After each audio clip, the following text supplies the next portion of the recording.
Oke, assalamualaikum warahmatullahi wabarakatuh untuk sahabat botanikal. Semoga kita diberi rezeki yang banyak, halal barokah, juga diberi kesehatan satu keluarga yang lebih sakit lekas sembuh, lekas beraktivitas. Untuk kali ini kita mau share untuk sahabat botanikal. Ini kan lagi mau musim hujan ya kayaknya ya.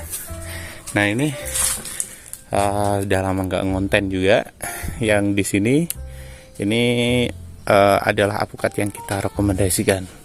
Ini apukat peluang. Nanti kita bahas untuk apukat peluang, apukat Roro Subaka ya, untuk yang bisa ditanam dan untuk produksinya sangat bagus sekali. Nah, kita lihat yang di sini dulu, apukat peluang.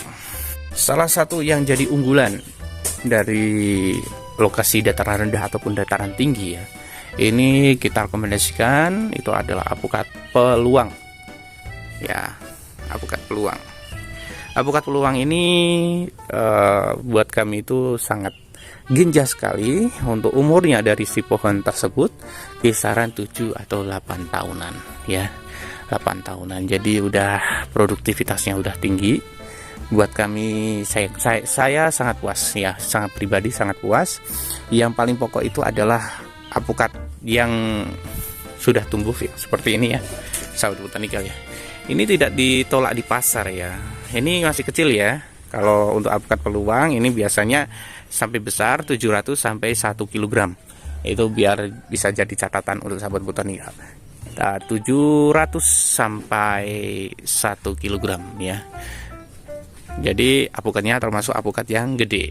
Otomatis kalau apukat yang gede kayak gini nih, ini pasti kalau untuk di market itu harganya lebih tinggi daripada apukat yang kecil-kecil atau apukat lokalan. Nah, seperti itu ya sahabat botanikal. Ini adalah nilai plusnya. Dan nilai plusnya lagi, kalau untuk sahabat botanikal tidak usah khawatir dari dataran rendah ataupun dataran tinggi itu bisa ditanam. Tapi untuk penanaman silakan di lokasi yang memang itu terkena sinar matahari secara langsung dan banyak cukup ya. Jadi kalau misalnya ditanam di lokasi yang kayak redup teduh karena banyak tanaman yang sudah menjulang tinggi sehingga menutupi dari cahaya matahari tersebut, maka tidak banyak. Otomatis kalau misalnya sahabat botanikal misalnya ini sudah gede panen, ini ada dampak negatifnya, yaitu di dalam apukat tersebut itu ada rongga udara. Nah, kalau rongga udaranya itu kalau ini udah tua, nanti akan terisi oleh air. Nah, karena musim hujan yang terlalu tinggi. Itu pasti kayak gitu. Tapi kalau misalnya lokasinya yang panas, maksudnya yang lokasi yang terkena sinar matahari secara cukup, itu biasanya aman ya. Nah, itu dampaknya. Memang ada beberapa dampak ya. Kalau misalnya apukatnya tidak melihat sikon yang di lokasi penanaman tersebut. Untuk positifnya lagi untuk sahabat botanikal, kalau untuk yang apukat jenis peluang ini, itu bunganya itu ada yang bunga, ada yang bentil, ada yang sudah gede. Nah itu menyenangkan ya, karena apa, kita pemanenan bisa awal, bisa tengah, bisa akhir. Kalau yang biasanya yang pertengahan itu kan memang agak anjlok ke harganya. Nah tapi kalau semisalnya lebih awal, nah itu kita dapat untung yang lebih banyak. Kalau untuk harganya tersendiri itu selama kita main di dunia perapukatan itu tidak turun dari 15.000 ya, yang kita alami sampai sekarang ini tidak turun sampai 15.000. Kalau lokalan kan bisa 10.000 ya kalau lokalan, tapi kalau untuk yang apukat peluang atau apukat yang besar-besar biasanya itu tidak turun dari harga 15.000. Yang kemarin itu malah mah jadi lokalan itu ada. Nah gitu. Jadi dampak positifnya seperti itu. Nah kita lanjut ke apukat yang lain, yaitu apukat Roro Subaka. Kalau untuk apukat Roro Subaka kita juga rekomendasikan untuk ditanam. Nah, sayangnya cuma black light ya. Ini juga udah buah-buah ya. Ini yang kita TW ya, yang bukan yang asli langsung dari pohon ya. Ini kita TW, alhamdulillah semua TW yang kita lakukan, alhamdulillah dampaknya itu bagus banget ya. Kayak gini nih. Ini kayangan, ini Roro Subaka. Di sana masih ada buahnya ya, sahabat botanikal ya.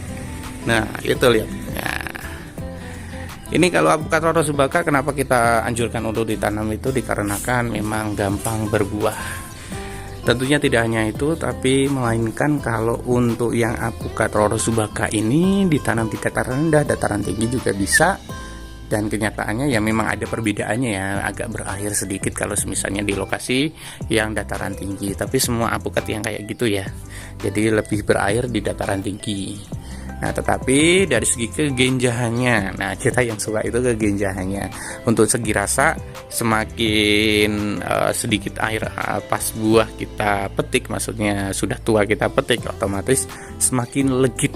Nah, jadi perbedaannya nanti pas di panennya, lokasi tersebut itu basah atau kering. Nah, seperti itu.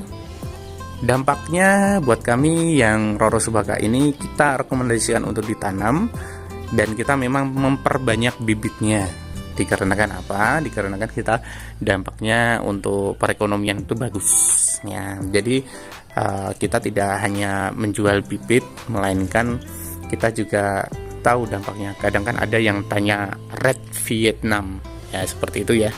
Kalau kita arahkan yang lain ya, jangan yang Red Vietnam. Red Vietnam berbuah nanti di pasaran tidak laku, percuma. Jadi silahkan menanam yang memang itu benar-benar jelas. Nah, seperti itu. Yang benar-benar jelas, genjahnya, perekonomian dapat, ya kan? Dan kalau misalnya mau yang apukat yang kecil-kecil, silakan. Pengennya yang banyak, itu ada juga dampak positifnya ini. Yang kahyangan ini, kahyangan 2,5 tahun itu kebanyakan dari pohonnya kami sudah berbuah, jadi tidak mencapai ke 3 tahun. Dan kalau untuk buahnya gimana ya, kecil-kecil tapi banyak, satu gerombol bisa isi 5. Dan otomatis ya kalau isi 5 kecil-kecil, tapi buat kami, saya suka untuk rasa dari si apukatnya. Dan ada keunikannya di apukatnya, yaitu kalau matang itu berubah warna ya, jadi warna coklat kemerahan ya. Nah, itu ini yang gampang budidayakan, yaitu yang kahyangan, dan kita rekomendasikan juga untuk ditanam. Nah, seperti itu. Yang misalnya ada yang tanya untuk kendil, kita rekomendasikan juga, tapi kendil itu ada 2 macam. Yang satu itu buahnya itu berserat, yang satu tidak berserat. Yang bagus yang berserat. Nah, seperti itu. Dan juga untuk kendil jangan kaget ya, nanti kalau misalnya sahabat botanikal itu tanam, untuk buahnya, misalnya buahnya itu loh, kok buah pertama kok sedikit ya, terus agak lama ya, misalnya 3,5 tahun ya, itu adalah kewajaran dari apukat kendil. Tapi dari segi harga di pasar, kendil juga termasuk yang bagus ya untuk harganya ya. Dan nanti kalau misalnya sudah ke 7 tahun, nah itu ada baru ngerasain dampaknya ya, dampak positifnya, sampai kemungkinan ya kelihatannya itu sedikit, buahnya itu sedikit, tapi kenyataan kalau misalnya sudah dipanen itu banyak kilonya ya, kelihatannya sedikit tapi banyak kiloan gitu. Karena apukat kendil itu satu buahnya itu ya di antara 1 kilo ya, 1 kilo, ada yang 1,5 kilo, ada yang 1,2 kilo, ada yang 1 kilo, ada yang 900 gram. Nah, seperti itu. Oke, untuk sahabat botanikal cukup sekian dari saya untuk rekomendasi tanaman-tanaman apukat yang ingin dibudidayakan ya, yang kita rekomendasikan. Roro, peluang, kahyangan, kendil pun masuk ya. Dan cukup sekian dari saya. Apabila ada kekurangan dan salah kata, mohon maaf. Saya Irfan undur diri dulu, dan wassalamualaikum warahmatullahi wabarakatuh. Salam botanikal, salam sukses untuk semua. Kalau misalnya memang memerlukan bibit, kita juga ada ya di situ. Kita kapan-kapan spill untuk bibitnya ya.